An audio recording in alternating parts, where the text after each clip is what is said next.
রাখার জন্য আমাদের সাহারি করতে হয়, ইফতার করতে হয়, এই তো। আল্লাহর ওয়াস্তে সাহারি এবং ইফতারে মুসলমানের মতো খাবার খাবেন, জানোয়ারের মতো খাবার খাবেন না।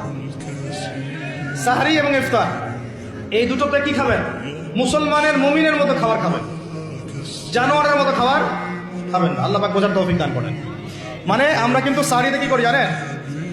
60 পেট খাই। কয় পেট? নবীজি বলেছেন খাবে পেটের 1 ভাগ খাবার, 1 ভাগ পানি, 1 ভাগ, আবার বলি 1 ভাগ খাবার, 1 ভাগ পানি, 1 ভাগ।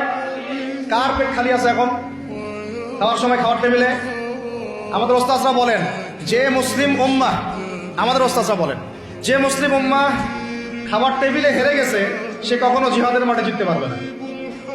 বুঝতে পারেন নাই? বুঝতে পারলাম না মনে হয়। যারা খাবারের টেবিলেই হেরে গেছে, এখানেই তো আপনি সুন্নাহ মাফিক খাইতে পারতেছেন না, প্রবৃত্তির কাছে হেরে গেলেন, গপ গপ গপ গপ করে খাচ্ছি 7 পেট ভর্তি করে। এখানে তো খাবারের সামনেই হেরে গেলাম, প্রবৃত্তির সামনে। সে আবার কাফেরদের সাথে জিতবে কেমনে? জিতবে? আগে নিজের প্রবৃত্তির উপর জিহাদে তো জিততে হবে।